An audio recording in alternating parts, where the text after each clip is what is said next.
Bonjour, alors dans cette vidéo, on va parler marque personnelle pour les freelances IT. Donc vous êtes spécialisé en informatique technique, vous avez une spécialisation que ce soit sur de l'Active Directory, sur du DNS, vous êtes spécialisé sur de la messagerie Exchange, peu importe. Le tout c'est d'avoir votre spécialité, donc vous êtes vraiment très technique. Mais vous avez du mal à communiquer là-dessus et forcément à vous vendre. Eh bien, le but en fait, c'est là d'apprendre à se démarquer pour pouvoir se vendre beaucoup plus facilement auprès d'entreprises. Alors, moi, ce que je recommande, c'est de se libérer en fait de la sous-traitance, que ce soit sous-traitance auprès des ESN, enfin des entreprises informatiques qui nous font appel, ou se libérer par exemple des plateformes type Malt, Upwork, etc., qui finalement tirent les prix vers le bas parce qu'on a vraiment du mal à se différencier et finalement la seule distinction réelle c'est le prix. Et finalement, c'est pas excellent ça. Moi, ce que je vous propose, c'est de créer votre identité pour développer votre propre business avec vos propres clients, de développer votre propre marque. Et donc ça va vous permettre déjà, vous, je dirais, d'avoir beaucoup plus de reconnaissance, de valoriser votre expertise et puis, bien entendu, de facturer plus cher. Et l'avantage de ça, c'est que vous voyez ça sur le long terme, vous créez vraiment une entité en fait qui va fonctionner sur le long terme, alors que finalement sur les plateformes, du jour au lendemain quasiment, vous pouvez être soit banni ou stoppé par la plateforme, soit si vous travaillez en sous-traitance pour des entreprises informatiques, voilà, elles vous font plus appel parce que finalement elles ont trouvé en Inde quelqu'un qui fait beaucoup moins cher. Voilà. Donc le but c'est de vous vendre auprès d'entreprises clientes, d'entreprises finales qui vont faire appel à vos services. Je dirais non pas comme un exécutant, un petit exécutant, un freelance exécutant, comme on l'est au départ, mais réellement de prendre, je dirais, les choses dans leur globalité et de pouvoir travailler, on va dire, sur un projet de manière générale. Ce que j'appelle moi finalement être un consultant stratégique. J'appelle ça passer de freelance exécutant à consultant stratégique. Donc bien sûr, on reste sur de l'informatique. Voilà. Alors, qui suis-je en 2 mots pour vous parler de ça? Moi, je m'appelle Frédéric Seux. J'ai une formation commerciale au départ, commerciale et marketing, mais très rapidement, je me suis intéressé et spécialisé en informatique. J'ai eu l'opportunité en fait de passer des certifications chez Microsoft. Jusqu'à avoir voilà, une vision d'ensemble type MCSA, MCSE, et donc de pouvoir avoir des compétences sur toute la partie IP bien entendu, puisque ça c'est la base, mais la partie aussi DNS, messagerie, réseau, etc. Enfin moi, mon truc c'est le système et réseau. Voilà. Et donc, j'ai exercé dans ce domaine de l'informatique technique, vraiment, mais rapidement, j'ai créé ma propre société informatique, de formation informatique, enfin 2 choses, formation informatique et puis, je dirais, consulting informatique, société de services informatiques, où là, je suis passé de l'autre côté de la barrière, où là j'étais chef d'entreprise et donc je négociais les contrats avec les clients et ces contrats on les exécutait soit en interne. Alors au départ j'ai démarré seul, puis rapidement on a grimpé à je crois j'avais 10 salariés, Voilà, quand j'ai revendu ma société, on était 10. Et donc ces projets en fait étaient soit traités en interne, soit quand on n'avait pas les ressources, et bien évidemment on allait les chercher à l'extérieur.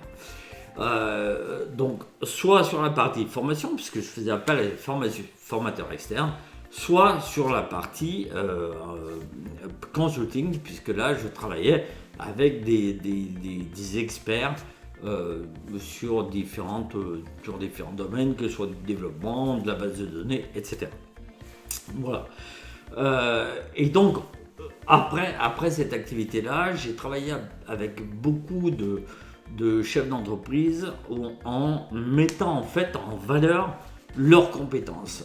C'est vraiment ce qui m'a motivé et intéressé, parce que j'ai vu que en fait, beaucoup de dirigeants d'entreprise ont des soucis avec ça, avec l'image personnelle. Ils ont un peu de mal à se mettre en avant et à se vendre, et pourtant c'est essentiel dans le business. Donc ça, et puis aussi pas mal de recrutement IT. Bref, aujourd'hui, moi ce que je vous propose, c'est de vous aider à passer, je dirais, de freelance qui finalement est derrière les plateformes, donc qui est un petit peu invisible quand même, jusqu'à être consultant stratégique, où là vous êtes vraiment la personne référente pour mener à bien un projet en entreprise. Alors, tout ça au départ, bien sûr, ça passe beaucoup par la marque personnelle, et c'est ce qu'on va voir dans cette vidéo. Voilà, alors déjà, pourquoi une marque personnelle, c'est vraiment essentiel lorsque vous travaillez avec des entreprises. Donc vous travaillez, je dirais, en direct avec des entreprises, ou même si vous êtes si vous êtes freelance IT un peu en retrait, même c'est quand même essentiel. Pourquoi ? Parce que le marché informatique, de toute façon, il est vaste, il est essentiel, il est en croissance, donc il n'y a pas de souci avec ça. Par contre, le marché, il y a certains marchés qui sont carrément saturés, il y a d'autres marchés qui ne sont pas saturés, mais c'est difficile quand même de se positionner. Donc là, il va falloir réfléchir à la manière de se différencier. Donc ça, c'est déjà le premier point, c'est la différenciation. Deuxième point, c'est la partie dépendance aux plateformes. Dépendance aux plateformes, on va essayer de laisser ça de côté. Pourquoi ? Parce que ça vous crée une irrégularité dans vos revenus, une irrégularité dans votre planning, vous ne faites pas forcément ce que vous souhaitez faire, etc. Vous voyez qu'un petit bout du projet. Enfin bon, c'est quelque chose finalement qui est assez désagréable. Alors, au départ, ça peut être bien parce que ça permet de faire rentrer du cash et voilà, de voir petit à petit, de pouvoir un peu vivre de son activité. Mais très rapidement, moi, à mon avis, il faut vraiment s'en détacher pour aller, pour passer côté consultant stratégique.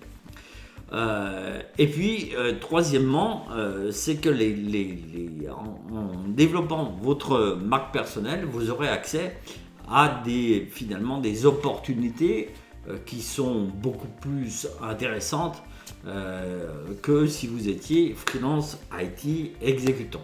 Voilà, donc c'est vraiment essentiel de développer votre marque personnelle pour tout ça, parce que ça va vous permettre d'accéder à un autre monde. Vous allez mettre en avant votre expertise, vous allez communiquer sur votre expertise et vous allez vendre votre expertise. C'est des points importants. Alors, les bénéfices d'une marque personnelle, on en a parlé, mais c'est la reconnaissance dans votre domaine. Vous avez des clients premium qui viennent à vous. Donc ça, on va en parler de la manière dont on va mettre ça en place.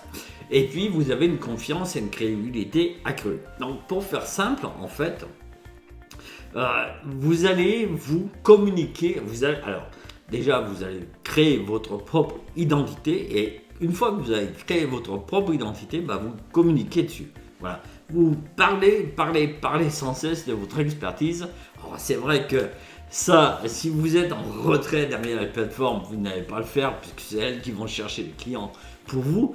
Mais l'inconvénient, c'est que finalement, vous êtes toujours en retrait et vous êtes complètement dépendant.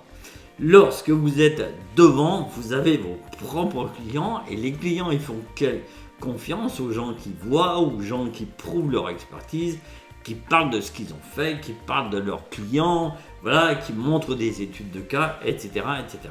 Voilà. Donc confiance et crédibilité accrue. Voilà.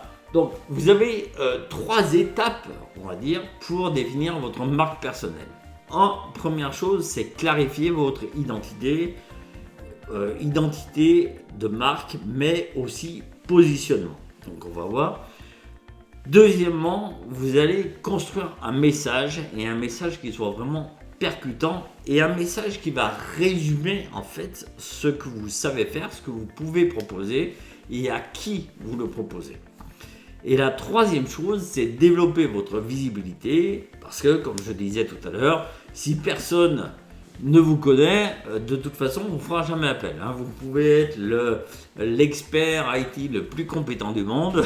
Si personne ne vous connaît, personne n'ira vous voir.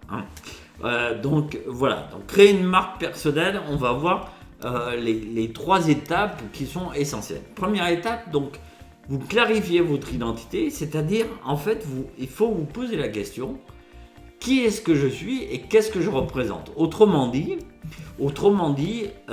il va falloir identifier ce que vous savez faire, donc quelles sont vos forces, quelles sont vos expertises, dans quoi vous êtes reconnu, quels sont les domaines dans lesquels vous avez un avantage concurrentiel, vous êtes meilleur que les autres. Voilà, pour vous donner un exemple, moi j'avais un collaborateur qui lui était spécialisé en système et réseau, messagerie DNS, un peu comme moi, mais il était beaucoup plus fort que moi. Et en fait, lui, il avait vraiment cette dimension globale, on va dire.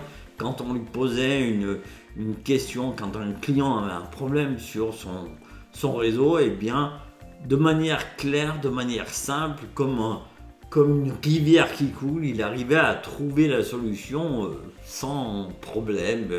Et voilà, pour lui, ça paraissait tellement naturel. Eh bien, vous, c'est pareil. Dans quoi vous êtes bon? Qu'est-ce qui vous paraît naturel? Qu'est-ce que vous faites sans faire d'effort? Quand vous avez du temps libre, eh bien, qu'est-ce que vous faites de votre journée? Qu'est-ce que vous faites de ce temps? Voilà. Donc, vraiment trouver là où est votre expertise. Deuxième chose aussi, c'est important quand même de définir ses valeurs. C'est-à-dire, ça va vous permettre par exemple de dire, de savoir avec quel type d'entreprise, type de client vous souhaitez travailler. Voilà, quelles sont les valeurs qui sont importantes pour vous. Est-ce que ce sont des valeurs de respect, de reconnaissance, voilà. Essayez de lister un petit peu les valeurs qui sont, ce qui est important pour vous. Et puis ensuite, essayez aussi de trouver ce qu'on appelle votre pourquoi. C'est-à-dire pourquoi vous faites votre métier. Qu'est-ce qu'il y a derrière? On va éviter de dire, c'est pour payer mes factures, c'est pour manger tous les jours, etc. C'est pas uniquement ça. Qu'est-ce qui vous drive un petit peu dans ce métier-là de développeur, par exemple? Qu'est-ce qui vous a motivé, par exemple, à vous intéresser au no-code, enfin tout ce qui est développement, etc. Voilà. Qu'est-ce qui est pour vous important là-dedans? Et de tout ça, on va en découler une espèce d'identité unique, et cette identité, en fait, c'est ce qui va permettre à un client de travailler avec vous plutôt qu'avec un autre. La deuxième étape, c'est construire un message. Et votre message, il faut qu'il soit clair et il faut qu'il parle aux gens en 2 secondes. Que les gens, en 2 secondes, ils aient compris de quoi ils retournent, ce que vous pouvez leur apporter. Ne vous perdez pas dans des explications tordues, voilà, j'ai fait ci, j'ai fait ça, etc. Ce qui intéresse le client, c'est lui. Donc, qu'est-ce que vous pouvez apporter au client en quoi vous êtes bon, qu'est-ce que vous pouvez résoudre, quel est le problème que vous pouvez résoudre. Donc, on va communiquer vraiment ce qu'on sait faire, vraiment sa valeur. Par exemple, on peut développer une promesse. Par exemple, j'aide les startups, par exemple, voilà, à résoudre un problème spécifique, donc à résoudre leur temps de latence sur je ne sais quoi, grâce à mon expertise dans tel domaine. Voilà. Donc ça veut dire que vous avez une compétence, que cette compétence vous la mettez à disposition d'une industrie, donc là, ou d'un type de client spécifique, et ça, ce message-là résonne vraiment avec vos clients. Donc ça, c'est ce qu'on appelle le speech, le pitch, pardon. C'est ce qui va permettre, par exemple, à un client de percevoir en 2 secondes ce que vous pouvez lui apporter. Par exemple, on parle souvent d'élévateur pitch, c'est-à-dire qu'en fait, on dit souvent, ben voilà, dans cet ascenseur, entre 2 étages, si vous rencontrez quelqu'un et qui vous demande ce que vous faites, il faut être capable de lui dire en 2 secondes ce que vous savez faire. Et il faut surtout qu'il comprenne tout de suite ce que vous savez faire et à qui vous vous adressez et ce que vous apportez. Voilà. Donc un message, en fait, il faut qu'il soit vraiment direct, il faut qu'il soit simple, il faut qu'il soit clair, il faut qu'il soit convaincant. Encore une fois, les gens ne doivent pas chercher. Alors attends, qu'est-ce qu'il veut dire par là ? Mais finalement, son truc, il s'adresse à qui, etc. Il faut vraiment que ce soit hyper clair. Voilà. Donc, il faut vraiment avoir une spécialité. Souvent, en fait, quand on est freelance, on se dit, moi, finalement, je peux travailler un peu avec n'importe quel type de client. Alors, oui, effectivement, dans les faits, peut-être, mais en pratique, ça ne résonne pas chez les clients. Ce qui résonne chez les clients, c'est la spécialisation. Donc, essayez de vous spécialiser au moins sur un type de clientèle.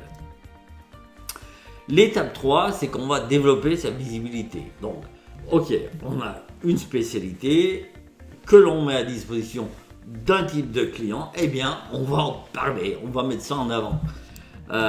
Donc, choisissez vos plateformes. Donc, ce que vous allez faire, c'est que vous allez publier du contenu. Vous allez publier du contenu, ça peut être soit rédiger des articles, soit faire des petites vidéos. Enfin, il va falloir faire parler un peu de vous, un peu de vous, même en tout cas régulièrement de vous. Et pour ça, vous allez utiliser des plateformes. Donc, ça peut être des plateformes qui sont réservées à des gens qui sont techniques. Mais moi, ce que je vous conseille plutôt, c'est par exemple vos clients, ils sont principalement sur LinkedIn. Vous vous adressez aux entreprises, par exemple aux responsables informatiques d'entreprise. Eh bien, à ce moment-là, je vous conseille vraiment de développer une identité forte et de communiquer sur LinkedIin. Pour vous donner un exemple, nous, on avait donc, quand j'avais ma société de formation d'informatique, évidemment, nos clients, c'était des professionnels et on visait les entreprises de plus de 50 salariés. Dans les entreprises de plus de 50 salariés, il y a forcément des informaticiens qui pouvaient être nos clients et on communiquait beaucoup sur LinkedIn pour que régulièrement les gens voient passer nos posts. Et puis, alors nos posts, soit écrits, soit vidéo, soit des... Comment on appelle ça, des slides, quoi, c'était des... comment on appelle, je sais plus, j'ai plus le nom en tête. Mais bref, on communiquait régulièrement et voilà, les gens voyaient 1 post, 2 posts, 3 posts, 4 posts, 10 posts, etc. Et puis au bout d'un moment, se disait, ok, on a un besoin sur tel sujet, finalement ces gens-là, voilà, on était identifiés vraiment comme experts et ces gens-là venaient naturellement chez nous. Donc LinkedIn, c'est un très très très bon moyen d'avoir de la clientèle de professionnels régulièrement. Mais pour ça, faut communiquer. Si vous ne communiquez pas, évidemment, vous n'aurez personne. Donc vous allez partager régulièrement du contenu utile, des articles, des vidéos, des astuces, etc. Donc, et Après, alors ça c'est important aussi, c'est-à-dire que en fait, sous chacun de vos posts, vous allez avoir des commentaires. Vous allez poster, je sais pas, un article sur, je sais pas, la partie réseau de tel truc, l'Active Directory, une astuce base de données, enfin bon, peu importe. Vous allez publier quelque chose et des gens vont réagir. Ils vont vous dire, ah ben oui, mais voilà, moi j'ai tel problème, comment on fait, etc. Et vous allez leur apporter de la valeur gratuitement. Voilà, vous allez répondre à leurs posts. Et ça va nourrir encore les choses, ça va encore montrer davantage aux gens que vous êtes un expert sur votre sujet. Donc là, au bout d'un moment, les gens, ils vont vous faire appel. Voilà. Ça, en fait, c'est la technique classique. Hein. Je veux dire, on réagit tous de la même façon. Si on a voilà, quelqu'un qui nous montre qu'il est bon techniquement sur un sujet qui nous intéresse, bah forcément on va lui faire appel à un moment ou à un autre si on a un besoin. Voilà. Alors bien sûr, à tout ça, il y a des erreurs à éviter. Hein. Ce qu'il faut éviter, c'est de copier ce qui est déjà fait. Il faut rester unique, il faut rester authentique, il faut vraiment avoir votre personnalité. Donc, quand vous faites vos posts, quand vous communiquez, quand vous mettez en place cette visibilité, bah, soyez réellement vous-même. Voilà, répondez comme vous avez envie de répondre. Essayez pas d'adopter une posture ou voilà. Non, ce que les gens recherchent, ce que les gens aiment, c'est une authenticité. Alors peut-être que il y a des gens voilà, auxquels vous n'allez pas plaire du tout parce que voilà, vous êtes trop comme ci, pas assez comme ça, etc. Dans ce cas, il n'y a pas de problème. Mais vous aurez les clients qui vous ressemblent. Et ça, c'est très important. D'autant plus que j'en ai pas parlé, mais quand les gens vont voir des vidéos, vont voir que vous postez régulièrement sur LinkedIn, eh ben, ils auront un peu l'impression de vous connaître quand ils vont vous faire appel. Et c'est eux qui vont être demandeurs. Donc ils vont naturellement s'adresser en se disant à un professionnel, en se disant bah, celui-là c'est vraiment un expert. Celui-là vous êtes là, cette personne c'est vraiment un expert. Voilà. Donc essayez de ne pas être trop généraliste comme je disais tout à l'heure. Vraiment trouver votre spécialité, que ce soit en termes d'expertise. Mais là j'imagine que voilà, en informatique, on ne peut pas avoir 36 000 expertises, donc choisissez une expertise et creusez dedans. Et la deuxième chose aussi, adressez-vous à un type de clientèle. Et puis, la grosse erreur, c'est de négliger son image en ligne. Donc, si vous avez un profil LinkedIn, et forcément, je vous conseille très fortement d'avoir un profil en ligne, eh bien, il faut que votre profil soit réellement complet. Hein. Il faut vraiment qu'il soit complet et qu'il donne un maximum d'informations sur vous, encore une fois, sur ce que vous pouvez apporter aux gens, comment on fait pour travailler avec vous. Hein. Donc, voilà. Donc, soyez vraiment, je dirais, un professionnel accompli. Voilà. Donc, tout ce que je vous ai montré aujourd'hui, c'est très bien, mais si ça reste dans le tiroir, ça ne sert à rien. Donc passez à l'action dès aujourd'hui. Donc pour résumer un peu les choses, 1. Vous allez clarifier votre identité. 2. Vous allez construire votre message.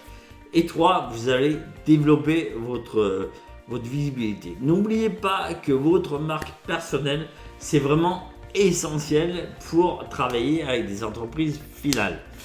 Moi, quand j'ai démarré ma société de formation informatique, j'arrivais dans une nouvelle région. Je n'avais aucune connaissance qui pouvait me mettre le pied à l'étrier, me dire bah tiens, va voir un tel, il a des besoins sur tel sujet. Voilà, personne ne me connaissait. Donc, en fait, ce que j'ai fait, eh bien, c'est que j'ai tout axé au maximum sur l'image. J'ai mis en place une image forte, j'ai développé ma visibilité à fond et c'est ce qui m'a permis de décrocher mon premier contrat. Et mon premier contrat, c'était une grosse entreprise du secteur et donc j'étais assez content. Et après, voilà, les choses s'enchaînent. Voilà. Mais attention, les choses s'enchaînent, mais il faut toujours continuer à être visible. Voilà tout ce que je pouvais vous dire sur cette partie-là. Si ça vous a intéressé, n'hésitez pas à vous abonner à la chaîne parce que là je vais faire des vidéos sur ce format-là de plus en plus souvent. N'hésitez pas à vous abonner à la chaîne, n'hésitez pas à liker et puis moi je vous dis à très bientôt pour une prochaine vidéo. Ciao.